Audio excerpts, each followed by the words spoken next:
Hi, what's up guys? It's your boy Dong Barks back with another video. And for today's video, andito tayo sa Norsagaray, Bulacan para sa ating first episode ng Born Again to Be Wild. Ngayong araw, samahan nyo ako para i-feature natin sa special episode ng Dong Barks Born Again to Be Wild ang isang natatanging uri o species ng tambay dito sa Pilipinas. Kaya tara, samahan nyo ako. Isa itong tambay na matatagpuan lamang sa piling lugar sa Pilipinas. Ito ang tinatawag na Adyctus philippinensis. Kaya tara, samahan nyo ako, tuklasin natin ang hayop na to at tayo ay maging born again to be wild. Ang Adyctus philippinensis ay matatagpuan sa mga liblib na lugar sa looban, sa syudad. Doon sila naglalagi, kung saan makikita ang kanilang paunahing pagkain. Ito ay tago natin sa codename na Shabams.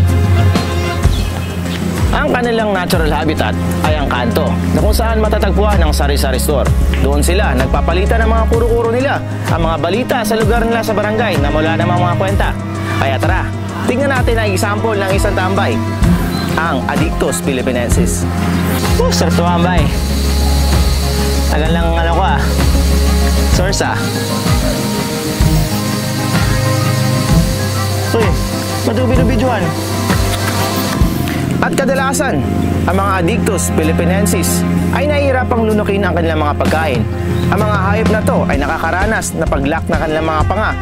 At kahit gabi, araw man, kahit anong panahon, ay full charge lagi ang kanilang mga mata. Sakitan ng mata ko, kadilat Hindi na naman makatulog, visit. At alam nyo ba mga ka-alright, na muntik na maging endangered species ng tambay ang Adyctus philippinensis sa pagitan nito ng taong 2016 hanggang 2022.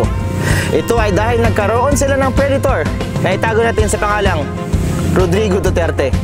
Muntik nang ma-wipe out ang kanilang populasyon sa mundo.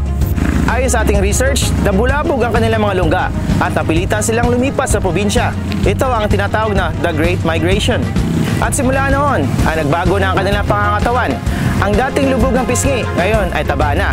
Nakakain rin sila sa tamang oras at simula noon ay naghanap na sila ng trabaho. Ngunit pagsapit ng taon na 2022, pagkatapos ng termino ni Presidente Duterte, ay bigla na namang umusbong ang kanilang populasyon na hindi makontrol. At ngayon, nagkalat na naman sila sa daan, sa kanto, kahit saan pa man. Kung may makita man kayo, huwag nyo nang sitahin. Huwag nyo subukan, masisira ang buhay nyo. Kadalasan, ang mga Adyctus philippinensis ay walang mga trabaho at umaasa lamang to sa kanilang magulang, mga kaibigan at iba pang mga tropa. At ito pang isang katangian nila, madalas silang magbutingting ng mga bagay na hindi naman sira. Lagi nilang kinukumpuni ang mga bagay tulad ng electric fan, motor, TV, o kahit ano pa man. At kung wala na sa ibang choice, ay sasangla nila ito at bigla na lang mawala sa kanilang mga bahay. At kadalasan kapag sinusumpong sila ng kanilang kasibagan ay nagwawali sila sa madaling araw, minsan sa bubong. At yun lamang po mga ka-alright. Salamat sa panonood at abangan ang ating next episode dito lamang sa Born Again to Be Wild with Dong Barks. Cut!